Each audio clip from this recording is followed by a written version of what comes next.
نبی پاک علیہ الصلوۃ والسلام کی محبت انسان کو کبھی بھی پریشان نہیں ہونے دیتی، الجھنے نہیں دیتی، تازہ دم رکھتا ہے حضور کا پیار۔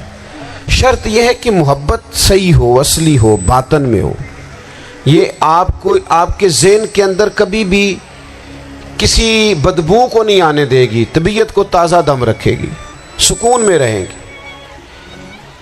لیکن نبی پاک علیہ السلام کی محبت کے کچھ تقاضے ہیں، ان تقاضوں کو سمجھنا پڑے گا۔ بالخصوص امت اس وقت جس جگہ پہ کھڑی ہے، آپ دیکھیں کہ اتنی بربریت اور اس جیتے جاگتے دیکھتے ماحول میں کہ جس میں ہر چیز کیمرے کی آنکھ دیکھ رہی ہے، اس میں اس قدر زیادہ اسرائیل کی جارحیت، اس کے جواب میں دو تین تازیانے ہیں وہ سمجھنے والے۔ ایک ہے کہ میں کوئی جذباتی بات کروں گا، آپ اس کی تائید کر دیں گے۔ ایک ہے کہ پہلوؤں پر غور کرنے کا وقت ہے کہ اتنے کٹھن ماحول میں بھی اگر مسلم امہ کے لیڈر بیدار نہیں ہو رہے تو آپ کو پس منظر سمجھنا پڑے گا کہ ہم نے نبی پاک کی محبت کے تقاضوں کو نہیں سمجھا۔ حضور سے محبت ہے نا، تو پھر نبی پاک کو تو سادہ طرز زندگی پسند ہے، حضور کو تو پسند نہیں ہے۔ اللہ کے محبوب نے تو دعا مانگ کے فقیری لی اللہ تعالیٰ سے۔ آپ کو پتہ ہے جب بندہ بہت زیادہ آسانیوں میں چلا جاتا ہے، بہت زیادہ اس کے پاس سہولیات ہو جاتی ہے، اس کا مرنے کو دل نہیں کرتا۔ خود نبی پاک علیہ السلام نے فرمایا قیامت کے قریب کافر تم پر جھپٹیں گے جس طرح بھوکے لوگ کھانے پر جھپٹتے ہیں۔ حضور کیوں، ہم تھوڑے ہوں گے؟ فرمایا نہیں، تمہیں دنیا سے محبت ہو جائے گی اور موت تمہیں بری لگے گی۔ اتنے بڑے بڑے بنگلے، عالی شان محلات، کس کا چھوڑ کے مرنے کو جی چاہتا ہے معاذ اللہ۔ نبی پاک کی محبت کا تقاضا سمجھو، ایسا نہیں کہ وہاں دولت آئی نہیں۔ حضور تو فرماتے ہیں کہ اللہ نے خزانوں کی کنجیاں میرے ہاتھ میں رکھ دی ہیں، لیکن میں نے عرض کیا مالک ایک وقت روٹی دینا اور ایک وقت کا فاقہ دینا۔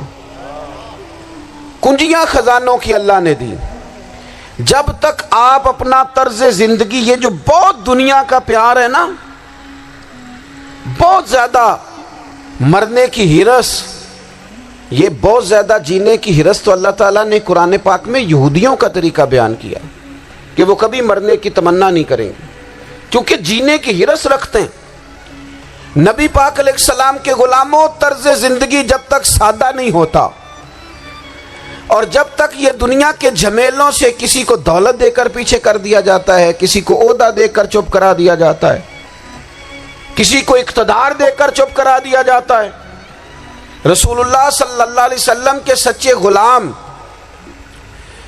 ان ایک بات کی سمجھ آ گئی تھی کہ ہمیں ہمارے رب نے کہا ہے قل ان کنتم تحبون اللہ فاتبعونی یحببکم اللہ۔ اے محبوب آپ ان سے فرما دیں اگر رب سے محبت کرنا چاہتے ہیں تو آپ کی پیروی کریں، اللہ خود ان سے محبت فرمائے گا جب رب بھی ان کا ہو جائے گا، جب رب بھی ان کا کی محمد سے وفاتوں نے تو ہم یہ جہاں چیز ہے کیا، یہ لوح و قلم تیرے، اس کا کیا مطلب ہوا؟ لوح و قلم، قلم لکھتی ہے نا تقدیریں، مقدر فیصلے، تو لوح و قلم تیرے ہیں، اس کا مطلب یہ ہے کہ پھر رب کریم تیرے اوپر فضل کرے گا، اور وہ جن فیصلوں کی امت کو دیانت سے چاہت ہے اللہ اپنے فضل سے وہ فیصلے فرمائے گا۔ جب تک زندگی حضور کی غلامی کی طرف نہیں جاتی وہ اللہ تعالیٰ کی تائید نہیں پاتی۔ حضرت عبداللہ ابن حذافہ رضی اللہ تعالیٰ عنہ کو رومیوں نے قید کر لیا تھا، اور جب رومی آپ کو قید کر رہے تھے، پکڑ رہے تھے، جنگ میں کچھ موڑ ایسا آ گیا کہ بظاہر مسلمانوں کے قدم پیچھے ہٹ رہے تھے، تو 1000 آدمی نے 100 آدمی نے مل کے آپ کے گرد گھیرا ڈالا اور بڑی مشکل سے آپ کو گرفتار کیا۔ جب بادشاہ کے سامنے لے گئے نا تو بادشاہ سے اس کا سپہ سالار کہنے لگا کہ بندہ ضائع کرنے والا نہیں، یہ بات سمجھیں آپ۔ ہماری طبیعت کے مطابق جو بندہ پورا نہیں اترتا ہم ضائع کر دیتے ہیں. حالانکہ اگر آپ کو مخالف صف میں بندہ کام کا نظر آئے تو آپ غور فرمائیں کہ یہ ہمارے قافلہ محبت میں کیسے شامل ہو سکتا ہے. اس کے لیے جد و جہد کریں تاکہ اس سے کام لیا جا سکے. اس نے کہا روم کے بادشاہ نے بندہ ضائع کرنے والا نہیں. وزیر نے کہا بادشاہ سے, اس نے کہا کیا کریں؟ کچھ ایسا کریں کہ یہ معاذ اللہ ہمارے دین میں آ جائے. اور قرآن مجید نے واضح کہہ دیا ہے کہ یہودی اور عیسائی تم سے راضی نہیں ہو سکتے حتی تتبع ملتہم, جب تک کہ تم ان کے دین کی پیروی نہ کرو. ان کو کسی طریقے سے معاذ اللہ عیسائی بنایا جائے. تو بادشاہ کہنے لگا 2-3 چیزیں ہیں جس سے کوئی بندہ بھی خریدا جا سکتا ہے, کر لیتے ہیں بات. اس نے سب سے پہلے حضرت عبداللہ ابن حذافہ سے کہا کہ جتنے پیسے آپ کہیں گے آپ کو ملیں گے, آپ اس دین میں آ جائیں معاذ اللہ. تو حضرت عبداللہ ابن حذافہ نا, کچھ لوگ بڑے سیانے ہوتے ہیں, بردبار ہوتے ہیں, بعض باتوں پر غصہ نہیں کرتے, ہنستے ہیں. حضرت عبداللہ ابن حذافہ ہنس پڑے, فرمانے لگے تجھے کس نے بادشاہ بنایا, تو بڑا بیوقوف آدمی ہے. اس نے کہا کیا مطلب؟ فرمانے لگے نادان میں تو تلوار لے کے میدان میں آیا ہوں, مجھے دولت کمانی ہوتی میں تجارت کرتا, میں تجارت نہیں کر رہا, میں تو شہادت کے لیے نکلا ہوا ہوں. اور تو مجھے کہہ رہا ہے پیسے لے لے, کو عقل کی بات کر. اس نے دوسری بات کی, اس نے کہا کہ میں بادشاہ ہوں, میرے نیچے جتنے بھی عہدے ہیں, وزیر, مشیر, وزیر خزانہ, جو آپ عہدہ کہیں گے آپ کو دے دیا جائے گا, آپ اس طرف آ جائیں. تو حضرت عبداللہ ابن حذافہ کہنے لگے پھر کہتا ہوں تو بڑا نادان ہے. فرمانے لگے میں حضور کا صحابی ہوں, اور صحابی ہونے سے بڑا عہدہ دنیا میں ہے ہی کوئی نہیں. صحابہ وہ صحابہ جن کی ہر صبح عید ہوتی تھی, خدا کا قرب حاصل تھا, نبی کی دید ہوتی تھی. کہا تو مجھے لالچ دے رہا ہے. اب انہوں نے ایک نئی چال چلی. وزیر کہنے لگا کہ میں ایک اور طرح سے معاذ اللہ کوشش کرتا ہوں پگھلا دینے کی. آپ اندر کمرے میں قید تھے تو وہاں ایک خاتون کو بنا سنوار کر بھیج دیا گیا. دوستو یاد رکھنا, تگڑا اور مضبوط جوان پتہ کون ہوتا ہے؟ جس کی نظریں پوری طرح اس کے کنٹرول میں ہوں. یہ علامت جوانی ہے. جس آدمی کا پوری طرح, 2 لوگ دنیا میں کبھی کوئی کارنامہ سر انجام نہیں دے سکتے, ایک جو حرام کھاتا ہو, ایک جس کی نظر ناپاک ہو. محمد بن قاسم جب یہاں آئے تھے نا تو ایک دن بڑے پریشان تھے. تو ایک بزرگ کہنے لگے آپ کیوں پریشان ہیں؟ کہنے لگے راجہ دہر سے مقابلہ ہے, اور ہماری فوج تو سندھ کے رستے بھی نہیں جانتی, زبان بھی نہیں جانتی, لڑیں گے کیسے؟ 2-4 دن کے بعد ان بزرگوں کی دوبارہ محمد بن قاسم سے ملاقات ہوئی تو بڑے خوش تھے. کہا اب آپ کیوں خوش ہیں؟ کہنے لگے وہ میرا مقابلہ نہیں کر سکتا, میں نے تحقیق کر لی ہے. کہا کیوں؟ کہنے لگے نظر کا گندہ ہے, اور جو نظر کے گندے ہوتے ہیں وہ میدانوں میں ٹھہرا نہیں کرتے. میدان کے لیے نکلنے کے لیے پاک جوانی کی ضرورت ہوتی, تطہیر مزاج ہونا ضروری ہوتا ہے, پاکیزہ افکار اور سچی اور سچی ستھری سوچوں کا ہونا ضروری ہوتا ہے. اس لیے فرمایا کہ میرا مقابلہ نہیں کر سکتا. حضرت عبداللہ ابن حذافہ کمرے میں تھے تو وزیر کی بیٹی اندر سجی سنوری پہنچ گئی. جیسے ہی آپ نے اس کفر کی چال کو دیکھا تو تیمم کر کے نفل شروع کیے. وہ ساری رات بیٹھی رہی, رب کا بندہ ساری رات عبادت کرتا رہا. عبادت بڑا سہارا ہے, مصلی بڑا سہارا ہے اللہ کے بندوں. صبح دروازہ کھولا, وزیر نے اپنی بچی سے پوچھنا چاہتا تھا رزلٹ کیا نکلا, تو وہ کہنے لگی پیچھے ہٹ جا, اب تیرا میرا تعلق کوئی نہیں, میں نے نبی پاک کا کلمہ پڑھ لیا. اس نے کہا میں نے بھی زمانہ دیکھا ہے, پر یہ کیا لوگ ہیں, کستوری کے بنے ہوئے, سندل سے دھلے ہوئے, کہ میں ساری رات کمرے میں رہی اور 100 اور 1000 آدمی جس جوان کا مقابلہ نہ کر سکے, اتنا طاقتور جوان کمرے میں رہا اور اسے نظر اٹھا کے نہ دیکھا. او کچا رنگ للاری والا جڑا چڑھدا تے لیندا رہندا ہے, اے عشق تیرے دا رنگ محمد چڑھیا پھر نہیں لیندا۔ میں کہا ایک دفعہ نظر اٹھا کے نہیں دیکھا؟ کمال ہو گئی، اتنے بڑے لوگ، اتنی بڑی سعادت مندی، فیروز بختی، معاملہ فہمی حد ہو گئی۔ اللہ اکبر۔ دوستو بادشاہ جب پوری طرح ہار گیا نا، اس نے کہا مار دو۔ تیل گرم کیا ایک کڑاہی میں، اور جب آپ کو اس میں ڈالنے لگے تو آپ کی آنکھوں میں آنسو آ گئے۔ بادشاہ کا خیال ہوا شاید نرم ہو گئے ہیں، کہنے لگا روئے کیوں؟ فرمانے لگے سوچتا ہوں جان ہی ایک ہے، کتنا مزہ ہے اس کی راہ میں جان دینے کا، کتنی لذت ہے اس کے نام پر مرنے میں، کتنا لطف ہے۔ جے تو چڑھیا اتے دار بھی نہیں تے جے تو وکیا عشق بازار بھی نہیں تے ایڈا سستا سودا پیار بھی نہیں تے ایڈا سستا لبدا یار بھی نہیں۔ کئی جنگل گانے پیندے نہیں، کئی دوزخ لنگنے پیندے نہیں، جے وہ اس ملوں بھی مل جاوے ایدوں سستا ہور بپار بھی نہیں۔ تے کچھ سمجھ نہ آوے لوکانوں وہ کادے نال شہید کرے، ڈٹھی یار دے ہاتھ تلوار بھی نہیں پر او دا خالی جاندہ وار بھی نہیں۔ کہنے لگے ایک جان ہے نا، تو دل کرتا ہے ہزاروں ہوتی تو ایک ایک کر کے محبوب کے نام پہ قربان کرتا، جب میرے پاس ہے ہی ایک، کروں کیا؟ حضرت عبداللہ ابن حذافہ رضی اللہ تعالیٰ عنہ جب روئے اور بادشاہ نے یہ بات سنی تو بادشاہ اٹھ کے کھڑا ہو گیا، سارے وزیروں مشیروں کو کہنے لگا تم نے کہا تھا نا بندہ ضائع کرنے والا نہیں، یہ بھی ضائع کرنے والا نہیں۔ کہنے لگا میرا ماتھا چومو، تم جیسے لوگوں کو قتل نہیں کرنا چاہیے، آزاد کرنا چاہیے۔ عزیز اپنی زندگی سے نا یہ بہت زیادہ ہرس، ہوس، طمع، اور یہ کسی بات کی بھی ہو، ہرس صرف پیسوں کی نہیں ہوتی ہے، شہرت کی بھی ہوتی ہے،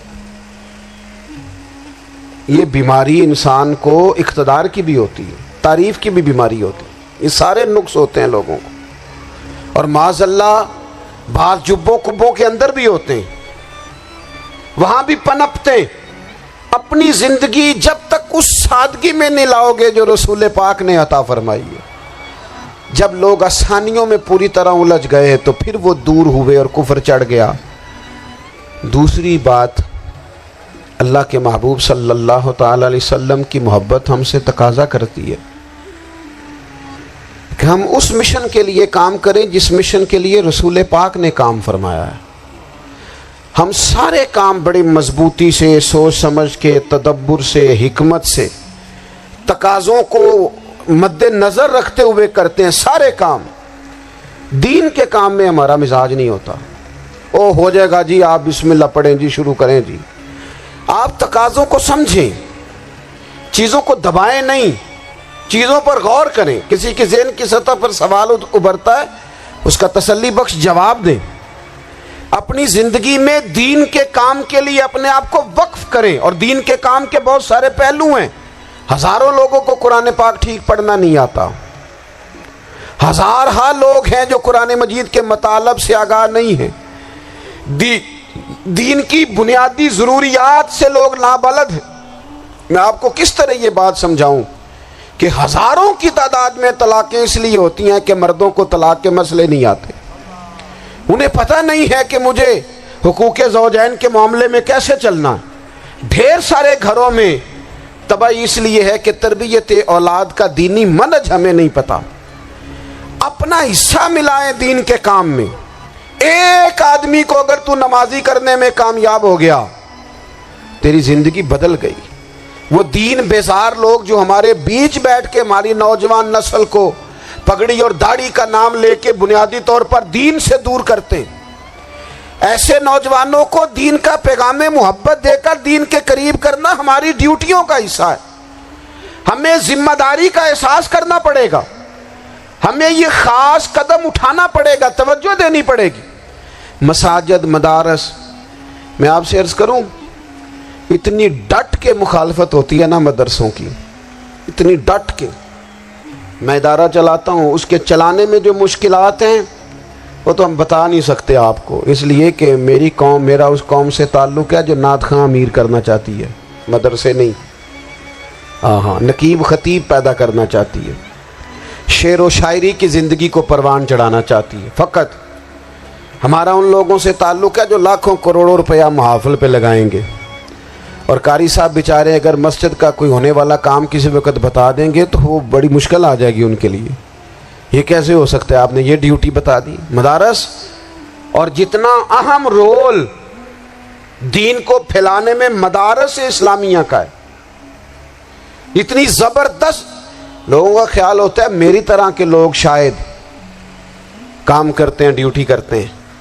یہ 10-15 لوگ آپ کو نظر آتے ہیں جو آپ کو کہیں میڈیا پر یا ادھر ادھر ڈیوٹی کرتے, مخلص لوگ اپنی جگہ پہ, وہ بھی بڑا ہی کام کر رہے ہیں.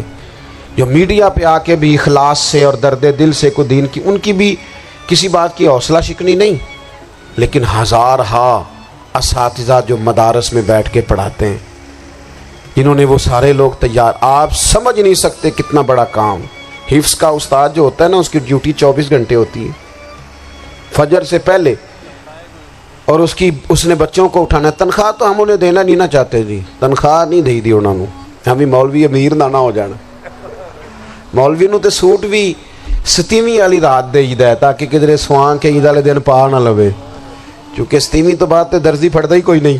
کیوں حضرت, ایسا ہی ہے نا, اس وقت تو نہیں نہ لیتا. تو ہم چاہتے ہیں مولوی ہماری مرضی کے ہماری طرح کا سوٹ نہ پہن لے.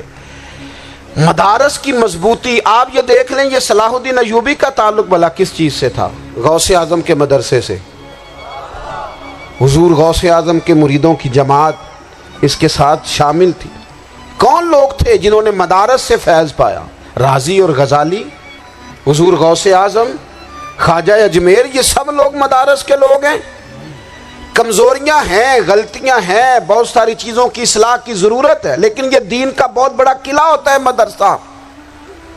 لیکن اس کی مخالفت کی جاتی ہے. مجھے بتائیے, اگر مدرسوں میں کمزوریاں ہیں تو کالجوں یونیورسٹیوں میں نہیں ہیں؟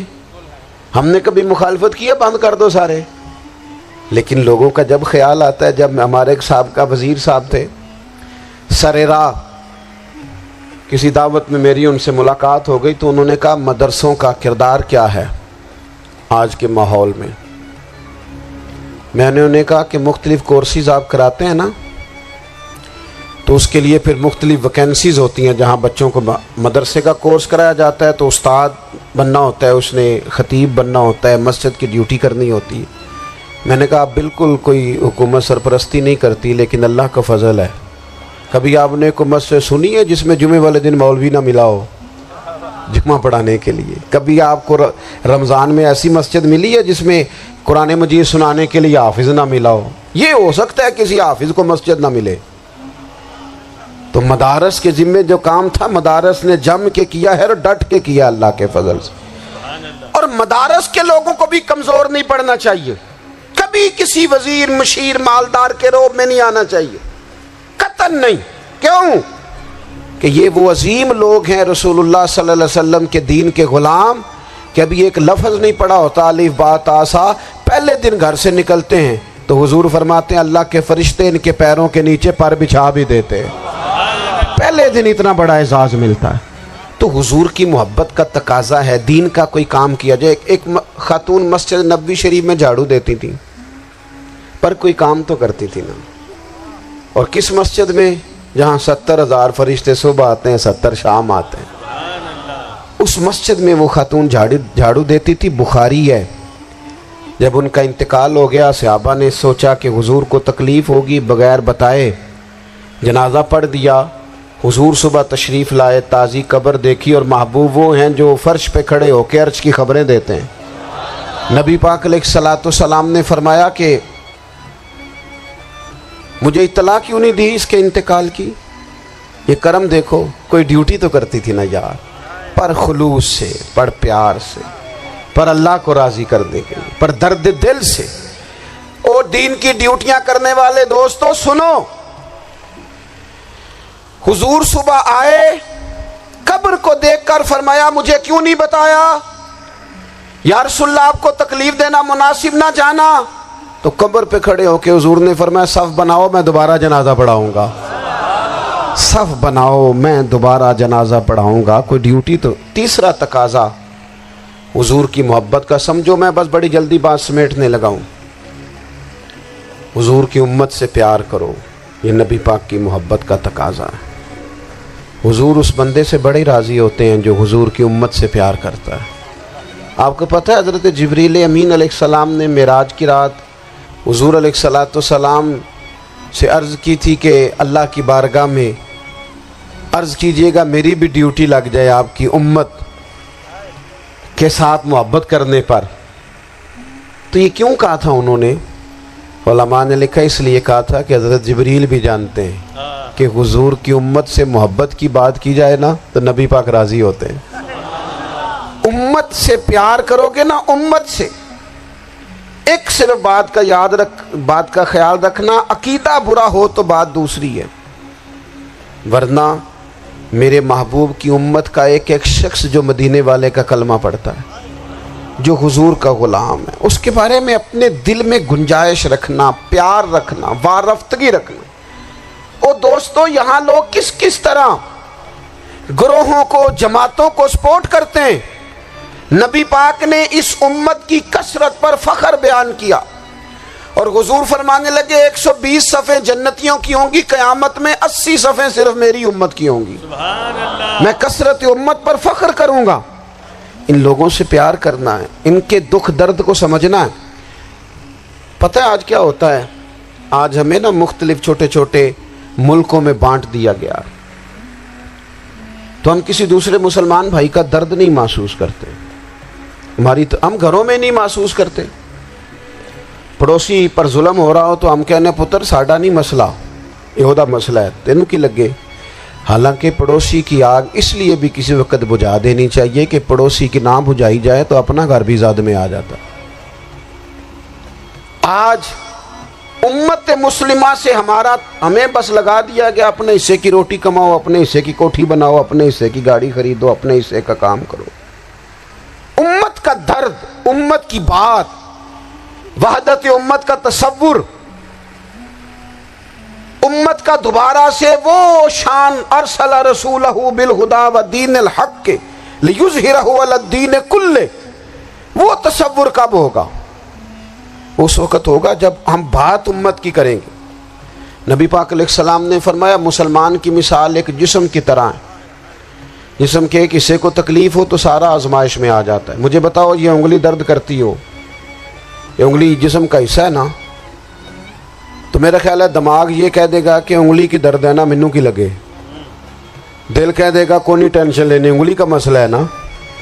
ایسا نہیں ہوتا، بلکہ جب انگلی میں درد ہوتی ہے تو دماغ منصوبہ بندی کرتا ہے کہ اس کا علاج کیسے ہو سکتا ہے.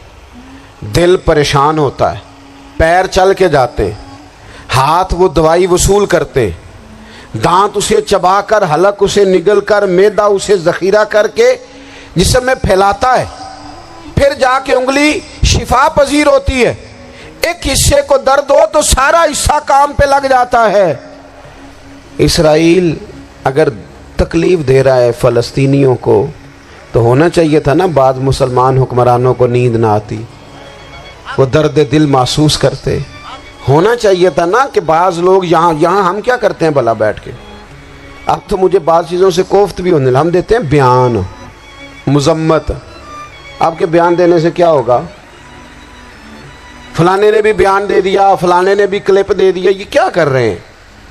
یہ تو آپ زندہ رہنا چاہتے ہیں. وہ جس طرح آج کل ہمارے ہاں بہت ساری چونکہ جماعتیں ہیں تو کشمیر ڈے آتا ہے نا تو مل کے ریلی نہیں نکالی جا سکتی، سوال نہیں پیدا ہوتا، کیونکہ ہمیں جماعتوں کو زندہ رکھنا ہے.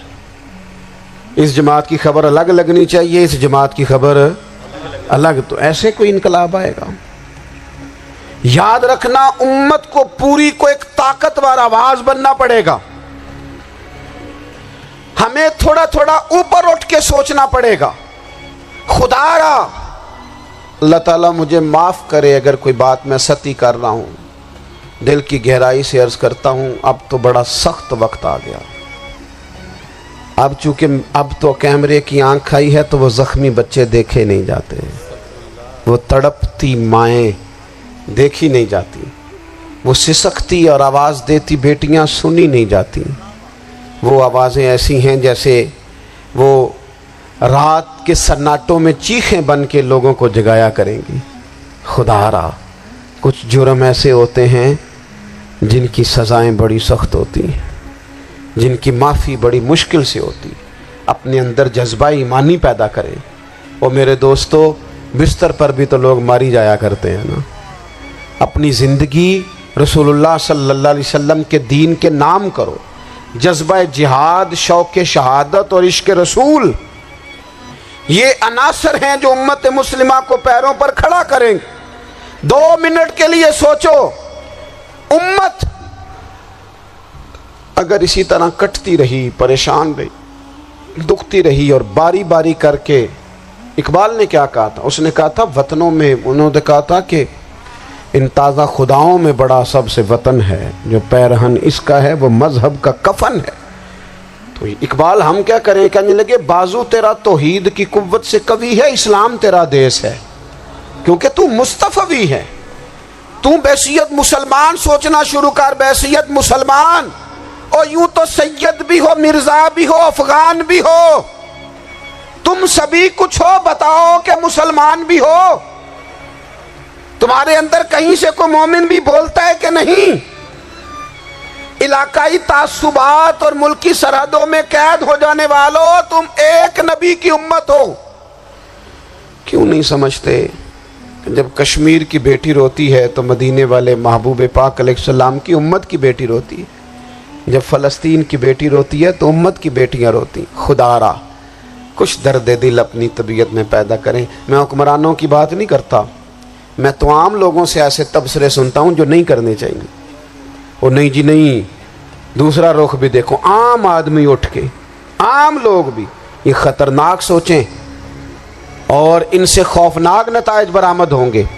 تو 3 باتیں میں نے آپ کی خدمت میں عرض کی ہیں۔ ایک تو کوشش کریں اپنی زندگی کے اندر کہ زندگی کو سادہ کریں۔ پیسہ ضرور کمائیں، لیکن پیسے سے پیار نہ کرو، پیار تو مدینے والے رسول سے کرنا۔ دولتیں، ہرس، ہوس، طمع، ان سے باہر آؤ۔ اور دوسری گزارش آپ کی خدمت میں یہ عرض کی ہے، کچھ نہ کچھ دین کا کام، اور اس میں بھی شہرتوں سے بچتے ہوئے، تصویروں سے بچتے ہوئے۔ میں ہر محفل میں شاید کہتا ہوں میری فوٹو آ رہی ہے اور لائیو آ رہا ہے اور فلاں ہو رہا ہے، لیکن اس محفل کا خوبصورت انسان وہ ہے جو سب سے پیچھے بیٹھا ہے۔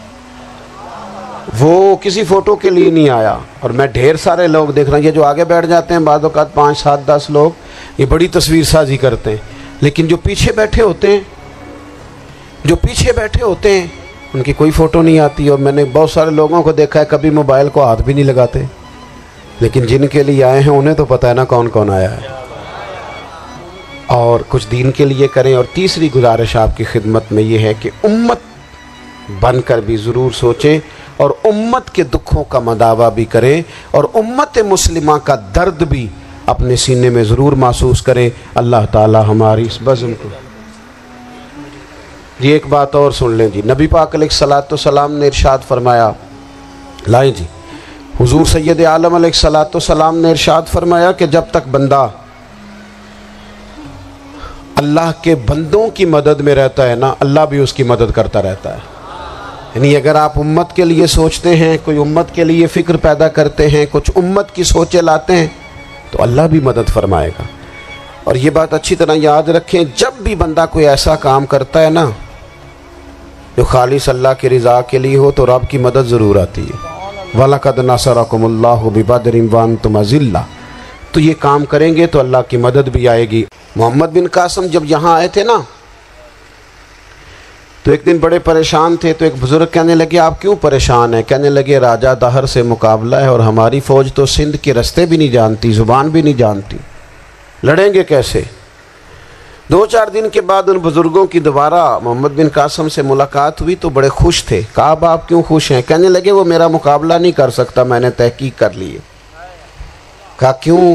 کہنے لگے نظر کا گندہ ہے، اور جو نظر کے گندے ہوتے ہیں وہ میدانوں میں ٹھہرا نہیں کرتے۔ میدان کے لیے نکلنے کے لیے پاک جوانی کی ضرورت ہوتی، تطہیر مزاج ہونا ضروری ہوتا ہے، پاکیزہ افکار اور سچی اور سچی ستھری سوچوں کا ہونا ضروری ہوتا ہے۔ اس لیے فرمایا کہ میرا مقابلہ نہیں کر سکتا۔ حضرت عبداللہ ابن حذافہ کمرے میں تھے تو وزیر کی بیٹی اندر سجی سنوری پہنچ گئی، جیسے ہی آپ نے اس کفر کی چال کو دیکھا تو تیمم کر کے نفل شروع کیے۔ وہ ساری رات بیٹھی رہی، رب کا بندہ ساری رات عبادت کرتا رہا۔ عبادت بڑا سہارا ہے، مصلی بڑا سہارا ہے اللہ کے بندوں۔ صبح دروازہ کھولا، وزیر نے اپنی بچی سے پوچھنا چاہتا تھا رزلٹ کیا نکلا، تو وہ کہنے لگی پیچھے ہٹ جا، اب تیرا میرا تعلق کوئی نہیں، میں نے نبی پاک کا کلمہ پڑھ لیا۔ اس نے کہا میں نے بھی زمانہ دیکھا ہے، پر یہ کیا لوگ ہیں، کستوری کے بنے ہوئے، سندل سے دھلے ہوئے، کہ میں ساری رات کمرے میں رہی اور 100 اور 1000 آدمی جس جوان کا مقابلہ نہ کر سکے، اتنا طاقتور جوان کمرے میں رہا اور اسے نظر اٹھا کے نہ دیکھا۔ او کچا رنگ للاری والا جڑا چڑھدا تے لیندا رہندا ہے، اے عشق تیرے دا رنگ محمد چڑھیا پھر نہیں لیندا۔ سبحان اللہ۔ میں کہا ایک دفعہ نظر اٹھا کے نہیں دیکھا، کمال ہو گئی۔ اتنے بڑے لوگ، اتنی بڑی سعادت مندی، فیروز بختی، معاملہ فہمی حد ہو گئی۔ اللہ اکبر۔ دوستو، بادشاہ جب پوری طرح ہار گیا نا، اس نے کہا مار دو۔ تیل گرم کیا ایک کڑاہی میں، اور جب آپ کو اس میں ڈالنے لگے تو آپ کی آنکھوں میں آنسو آ گئے۔ بادشاہ کا خیال ہوا شاید نرم ہو گئے ہیں، کہنے لگا روئے کیوں؟ فرمانے لگے سوچتا ہوں جان ہی ایک ہے، کتنا مزہ ہے اس کی راہ میں جان دینے کا، کتنی لذت ہے اس کے نام پر مرنے میں، کتنا لطف ہے۔ جے تو چڑھیا اتے دار بھی نہیں تے جے تو وکیا عشق بازار بھی نہیں، تے ایڈا سستا سودا پیار بھی نہیں، تے ایڈا سستا لبدا یار بھی نہیں۔ کئی جنگل گانے پیندے نہیں، کئی دوزخ لنگنے پیندے نہیں، جے وہ اس ملوں بھی مل جاوے ایدوں سستا ہور بپار بھی نہیں۔ تے کچھ سمجھ نہ آوے لوکانوں وہ کادے نال شہید کرے، ڈٹھی یار دے ہاتھ تلوار بھی نہیں، پر او دا خالی جاندہ وار بھی نہیں۔ کہنے لگے ایک جان ہے نا، تو دل کرتا ہے ہزاروں ہوتی تو ایک ایک کر کے محبوب کے نام پہ قربان کرتا، جب میرے پاس ہے ہی ایک، کروں کیا؟ حضرت عبداللہ ابن حذافہ رضی اللہ تعالیٰ عنہ جب روئے اور بادشاہ نے یہ بات سنی تو بادشاہ اٹھ کے کھڑا ہو گیا، سارے وزیروں مشیروں کو کہنے لگا تم نے کہا تھا نا بندہ ضائع کرنے والا نہیں، یہ بھی ضائع کرنے والا نہیں۔ کہنے لگا میرا ماتھا چومو، تم جیسے لوگوں کو قتل نہیں کرنا چاہیے، آزاد کرنا چاہیے۔ عزیز، اپنی زندگی سے نا یہ بہت زیادہ ہرس، ہوس، طمع، اور یہ کسی بات کی بھی ہو، ہرس صرف پیسوں کی نہیں ہوتی ہے، شہرت کی بھی ہوتی ہے، یہ بیماری انسان کو اقتدار کی بھی ہوتی ہے، تعریف کی بھی بیماری ہوتی ہے، یہ سارے نقص ہوتے ہیں لوگوں کو، اور معاذ اللہ بعض جبوں کبوں کے اندر بھی ہوتے ہیں، وہاں بھی پنپتے ہیں۔ اپنی زندگی جب تک اس سادگی میں نہیں لاؤ گے جو رسول پاک نے عطا فرمائی ہے، جب لوگ آسانیوں میں پوری طرح الجھ گئے تو پھر وہ دور ہوئے اور کفر چڑھ گیا۔ دوسری بات، اللہ کے محبوب صلی اللہ تعالی علیہ وسلم کی محبت ہم سے تقاضا کرتی ہے کہ ہم اس مشن کے لیے کام کریں جس مشن کے لیے رسول پاک نے کام فرمایا ہے۔ ہم سارے کام بڑی مضبوطی سے، سوچ سمجھ کے، تدبر سے، حکمت سے، تقاضوں کو مد نظر رکھتے ہوئے کرتے ہیں، سارے کام۔ دین کے کام میں ہمارا مزاج نہیں ہوتا، او ہو جائے گا جی، آپ بسم اللہ پڑھیں جی، شروع کریں جی۔ آپ تقاضوں کو سمجھیں، چیزوں کو دبائیں نہیں، چیزوں پر غور کریں۔ کسی کے ذہن کی سطح پر سوال ابھرتا ہے، اس کا تسلی بخش جواب دیں۔ اپنی زندگی میں دین کے کام کے لیے اپنے آپ کو وقف کریں، اور دین کے کام کے بہت سارے پہلو ہیں۔ ہزاروں لوگوں کو قرآن پاک ٹھیک پڑھنا نہیں آتا، ہزارہا لوگ ہیں جو قرآن مجید کے مطالب سے آگاہ نہیں ہیں، دین کی بنیادی ضروریات سے لوگ نابلد ہیں۔ میں آپ کو کس طرح یہ بات سمجھاؤں کہ ہزاروں کی تعداد میں طلاقیں اس لیے ہوتی ہیں کہ مردوں کو طلاق کے مسئلے نہیں آتے، انہیں پتہ نہیں ہے کہ مجھے حقوق زوجین کے معاملے میں کیسے چلنا ہے۔ ڈھیر سارے گھروں میں تباہی اس لیے ہے کہ تربیت اولاد کا دینی منہج ہمیں نہیں پتا۔ اپنا حصہ ملائیں دین کے کام میں۔ ایک آدمی کو اگر تو نمازی کرنے میں کامیاب ہو گیا، تیری زندگی بدل گئی۔ وہ دین بیزار لوگ جو ہمارے بیچ بیٹھ کے ہماری نوجوان نسل کو پگڑی اور داڑھی کا نام لے کے بنیادی طور پر دین سے دور کرتے ہیں، ایسے نوجوانوں کو دین کا پیغام محبت دے کر دین کے قریب کرنا ہماری ڈیوٹیوں کا حصہ ہے۔ ہمیں ذمہ داری کا احساس کرنا پڑے گا، ہمیں یہ خاص قدم اٹھانا پڑے گا، توجہ دینی پڑے گی۔ مساجد، مدارس، میں آپ سے عرض کروں، اتنی ڈٹ کے مخالفت ہوتی ہے نا مدرسوں کی، اتنی ڈٹ کے۔ میں ادارہ چلاتا ہوں، اس کے چلانے میں جو مشکلات ہیں وہ تو ہم بتا نہیں سکتے آپ کو، اس لیے کہ میری قوم، میرا اس قوم سے تعلق ہے جو نعت خواں امیر کرنا چاہتی ہے، مدرسے نہیں۔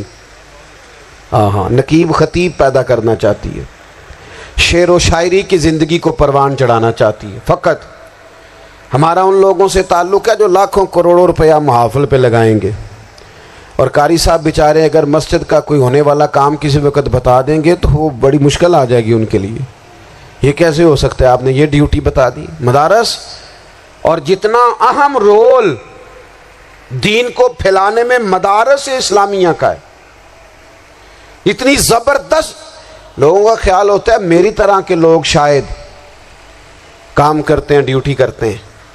یہ 10-15 لوگ آپ کو نظر آتے ہیں جو آپ کو کہیں میڈیا پر یا ادھر ادھر ڈیوٹی کرتے، مخلص لوگ اپنی جگہ پہ، وہ بھی بڑا ہی کام کر رہے ہیں، جو میڈیا پہ آ کے بھی اخلاص سے اور درد دل سے کو دین کی، ان کی بھی کسی بات کی حوصلہ شکنی نہیں، لیکن ہزارہا اساتذہ جو مدارس میں بیٹھ کے پڑھاتے ہیں، انہوں نے وہ سارے لوگ تیار، آپ سمجھ نہیں سکتے کتنا بڑا کام۔ حفظ کا استاد جو ہوتا ہے نا، اس کی ڈیوٹی 24 گھنٹے ہوتی ہے، فجر سے پہلے، اور اس نے بچوں کو اٹھانا ہے۔ تنخواہ تو ہم انہیں دینا نہیں نہ چاہتے جی، تنخواہ نہیں دئی دی انہوں نے، ہمیں مولوی امیر نہ ہو جانا، مولوی نو تے سوٹ بھی 27ویں والی رات دے ہے تاکہ کدھر سوان کے عید والے دن پا نہ لوے، چونکہ 27ویں تو بعد تے درزی پھڑتا ہی کوئی نہیں، کیوں حضرت؟ ایسا ہی ہے نا، اس وقت تو نہیں نہ لیتا، تو ہم چاہتے ہیں مولوی ہماری مرضی کے ہماری طرح کا سوٹ نہ پہن لے۔ مدارس کی مضبوطی آپ یہ دیکھ لیں، یہ صلاح الدین ایوبی کا تعلق بھلا کس چیز سے تھا؟ غوث اعظم کے مدرسے سے۔ حضور غوث اعظم کے مریدوں کی جماعت اس کے ساتھ شامل تھی۔ کون لوگ تھے جنہوں نے مدارس سے فیض پایا؟ رازی اور غزالی، حضور غوث اعظم، خواجہ اجمیر، یہ سب لوگ مدارس کے لوگ ہیں۔ کمزوریاں ہیں، غلطیاں ہیں، بہت ساری چیزوں کی اصلاح کی ضرورت ہے، لیکن یہ دین کا بہت بڑا قلعہ ہوتا ہے مدرسہ، لیکن اس کی مخالفت کی جاتی ہے۔ مجھے بتائیے، اگر مدرسوں میں کمزوریاں ہیں تو کالجوں یونیورسٹیوں میں نہیں ہیں؟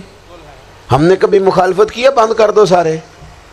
لیکن لوگوں کا جب خیال آتا ہے، جب ہمارے ایک سابقہ وزیر صاحب تھے، سر راہ کسی دعوت میں میری ان سے ملاقات ہو گئی تو انہوں نے کہا مدرسوں کا کردار کیا ہے آج کے ماحول میں؟ میں نے انہیں کہا کہ مختلف کورسز آپ کراتے ہیں نا، تو اس کے لیے پھر مختلف ویکینسیز ہوتی ہیں، جہاں بچوں کو مدرسے کا کورس کرایا جاتا ہے تو استاد بننا ہوتا ہے، اس نے خطیب بننا ہوتا ہے، مسجد کی ڈیوٹی کرنی ہوتی ہے۔ میں نے کہا بالکل کوئی حکومت سرپرستی نہیں کرتی، لیکن اللہ کا فضل ہے۔ کبھی آپ نے کوئی مسجد سنی ہے جس میں جمعے والے دن مولوی نہ ملا ہو جمعہ پڑھانے کے لیے؟ کبھی آپ کو رمضان میں ایسی مسجد ملی ہے جس میں قرآن مجید سنانے کے لیے حافظ نہ ملا ہو؟ یہ ہو سکتا ہے کسی حافظ کو مسجد نہ ملے۔ تو مدارس کے ذمے جو کام تھا، مدارس نے جم کے کیا ہے اور ڈٹ کے کیا اللہ کے فضل سے۔ اور مدارس کے لوگوں کو بھی کمزور نہیں پڑنا چاہیے، کبھی کسی وزیر، مشیر، مالدار کے روب میں نہیں آنا چاہیے، قطعاً نہیں۔ کیوں؟ کہ یہ وہ عظیم لوگ ہیں رسول اللہ صلی اللہ علیہ وسلم کے دین کے غلام، کہ ابھی ایک لفظ نہیں پڑھا ہوتا الف با تا سا، پہلے دن گھر سے نکلتے ہیں تو حضور فرماتے ہیں اللہ کے فرشتے ان کے پیروں کے نیچے پر بچھا بھی دیتے ہیں، پہلے دن اتنا بڑا اعزاز ملتا ہے۔ تو حضور کی محبت کا تقاضا ہے، دین کا کوئی کام کیا جائے۔ ایک خاتون مسجد نبوی شریف میں جھاڑو دیتی تھی، پر کوئی کام تو کرتی تھی نا۔ اور کس مسجد میں؟ جہاں 70,000 فرشتے صبح آتے ہیں 70 شام آتے ہیں. اس مسجد میں وہ خاتون جھاڑو دیتی تھی. بخاری ہے. جب ان کا انتقال ہو گیا صحابہ نے سوچا کہ حضور کو تکلیف ہوگی، بغیر بتائے جنازہ پڑھ دیا. حضور صبح تشریف لائے، تازی قبر دیکھی، اور محبوب وہ ہیں جو فرش پہ کھڑے ہو کے عرش کی خبریں دیتے ہیں. نبی پاک علیہ الصلوۃ والسلام نے فرمایا کہ مجھے اطلاع کیوں نہیں دی اس کے انتقال کی؟ یہ کرم دیکھو، کوئی ڈیوٹی تو کرتی تھی نا یار، پر خلوص سے، پر پیار سے، پر اللہ کو راضی کرنے کے لیے، پر درد دل سے. اور دین کی ڈیوٹیاں کرنے والے دوستو سنو، حضور صبح آئے، قبر کو دیکھ کر فرمایا مجھے کیوں نہیں بتایا؟ یا رسول اللہ آپ کو تکلیف دینا مناسب نہ جانا. تو قبر پہ کھڑے ہو کے حضور نے فرمایا صف بناؤ، میں دوبارہ جنازہ پڑھاؤں گا. صف بناؤ، میں دوبارہ جنازہ پڑھاؤں گا. کوئی ڈیوٹی تو. تیسرا تقاضا حضور کی محبت کا. سمجھو میں بس بڑی جلدی بات سمیٹنے لگا ہوں. حضور کی امت سے پیار کرو، یہ نبی پاک کی محبت کا تقاضا ہے. حضور اس بندے سے بڑے راضی ہوتے ہیں جو حضور کی امت سے پیار کرتا ہے. آپ کو پتہ ہے حضرت جبریل امین علیہ السلام نے معراج کی رات حضور علیہ الصلوۃ والسلام سے عرض کی تھی کہ اللہ کی بارگاہ میں عرض کیجئے گا میری بھی ڈیوٹی لگ جائے آپ کی امت کے ساتھ محبت کرنے پر. تو یہ کیوں کہا تھا انہوں نے؟ علماء نے لکھا اس لیے کہا تھا کہ حضرت جبریل بھی جانتے ہیں کہ حضور کی امت سے محبت کی بات کی جائے نا تو نبی پاک راضی ہوتے ہیں. امت سے پیار کرو گے نا، امت سے. ایک صرف بات کا خیال رکھنا، عقیدہ برا ہو تو بات دوسری ہے، ورنہ میرے محبوب کی امت کا ایک ایک شخص جو مدینے والے کا کلمہ پڑھتا ہے، جو حضور کا غلام ہے، اس کے بارے میں اپنے دل میں گنجائش رکھنا، پیار رکھنا، وارفتگی رکھنا. اور دوستو یہاں لوگ کس طرح گروہوں کو، جماعتوں کو سپورٹ کرتے ہیں. نبی پاک نے اس امت کی کثرت پر فخر بیان کیا اور حضور فرمانے لگے 120 صفیں جنتیوں کی ہوں گی، قیامت میں 80 صفیں صرف میری امت کی ہوں گی. سبحان اللہ. میں کثرت امت پر فخر کروں گا. ان لوگوں سے پیار کرنا ہے، ان کے دکھ درد کو سمجھنا ہے. پتہ ہے آج کیا ہوتا ہے؟ آج ہمیں نا مختلف چھوٹے چھوٹے ملکوں میں بانٹ دیا گیا، تو ہم کسی دوسرے مسلمان بھائی کا درد نہیں محسوس کرتے. ہم گھروں میں نہیں محسوس کرتے. پڑوسی پر ظلم ہو رہا ہو تو ہم کہنے پتر ساڈا نہیں مسئلہ، یہ مسئلہ ہے، تینوں کی لگے. حالانکہ پڑوسی کی آگ اس لیے بھی کسی وقت بجھا دینی چاہیے کہ پڑوسی کی نہ بجھائی جائے تو اپنا گھر بھی زاد میں آ جاتا. آج امت مسلمہ سے ہمیں بس لگا دیا گیا اپنے حصے کی روٹی کماؤ، اپنے حصے کی کوٹھی بناؤ، اپنے حصے کی گاڑی خریدو، اپنے حصے کا کام کرو. امت کا درد، امت کی بات، وحدت امت کا تصور، امت کا دوبارہ سے وہ شان ارسل رسولہ بالہدی ودین الحق لیظہرہ علی الدین کلہ، وہ تصور کب ہوگا؟ اس وقت ہوگا جب ہم بات امت کی کریں گے. نبی پاک علیہ السلام نے فرمایا مسلمان کی مثال ایک جسم کی طرح ہے. جسم کے ایک حصے کو تکلیف ہو تو سارا آزمائش میں آ جاتا ہے. مجھے بتاؤ یہ انگلی درد کرتی ہو، یہ انگلی جسم کا حصہ ہے نا، تو میرا خیال ہے دماغ یہ کہہ دے گا کہ انگلی کی درد ہے نا مینوں کی لگے. دل کہہ دے گا کوئی نہیں ٹینشن لینے، انگلی کا مسئلہ ہے نا. ایسا نہیں ہوتا، بلکہ جب انگلی میں درد ہوتی ہے تو دماغ منصوبہ بندی کرتا ہے کہ اس کا علاج کیسے ہو سکتا ہے. دل پریشان ہوتا ہے، پیر چل کے جاتے ہیں، ہاتھ وہ دوائی وصول کرتے ہیں، دانت اسے چبا کر، حلق اسے نگل کر، معدہ اسے ذخیرہ کر کے جسم میں پھیلاتا ہے، پھر جا کے انگلی شفا پذیر ہوتی ہے. ایک حصے کو درد ہو تو سارا حصہ کام پہ لگ جاتا ہے. اسرائیل اگر تکلیف دے رہا ہے فلسطینیوں کو تو ہونا چاہیے تھا نا بعض مسلمان حکمرانوں کو نیند نہ آتی، وہ درد دل محسوس کرتے. ہونا چاہیے تھا نا کہ بعض لوگ یہاں ہم کیا کرتے ہیں بھلا بیٹھ کے، اب تو مجھے بعض چیزوں سے کوفت بھی ہونے لگا. ہم دیتے ہیں بیان، مذمت. آپ کے بیان دینے سے کیا ہوگا؟ فلانے نے بھی بیان دے دیا، فلانے نے بھی کلپ دے دیا. یہ کیا کر رہے ہیں؟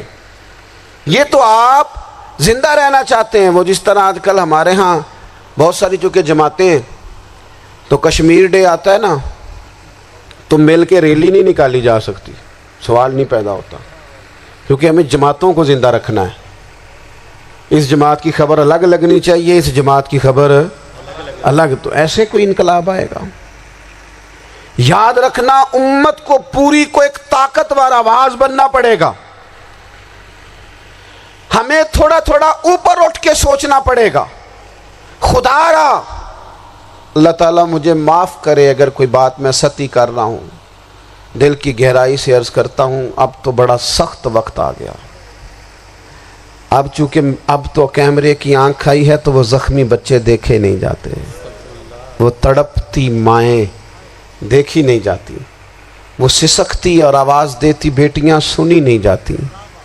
وہ آوازیں ایسی ہیں جیسے وہ رات کے سناٹوں میں چیخیں بن کے لوگوں کو جگایا کریں گی.